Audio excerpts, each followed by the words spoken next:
To change the number of months after or before the date, use EDATE function. EDATE function returns the number of months after or before the date. This is the name of function. This function has two arguments. In start date box, type the dates. In months box, type the numbers.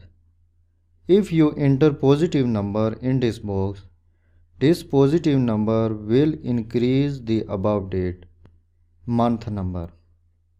If you enter negative number in this box, this negative number will decrease the above date, month number. Click cancel. Active this cell.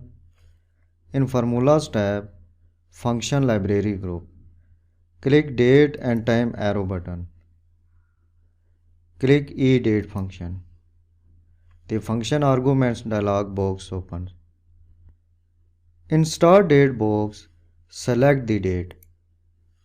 In months box, type 1. Click OK.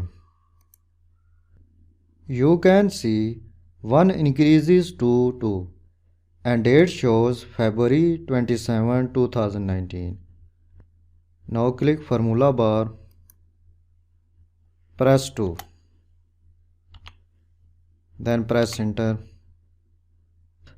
You can see this month January changes to month March. If you type -1 in second argument, active this cell, type -1, press enter. You can see month January changes to month December 2018. If you enter -2, first active this cell, type -2, press enter. You can see month January changes to month November 2018. In this way, you can change the months in date by using EDATE function.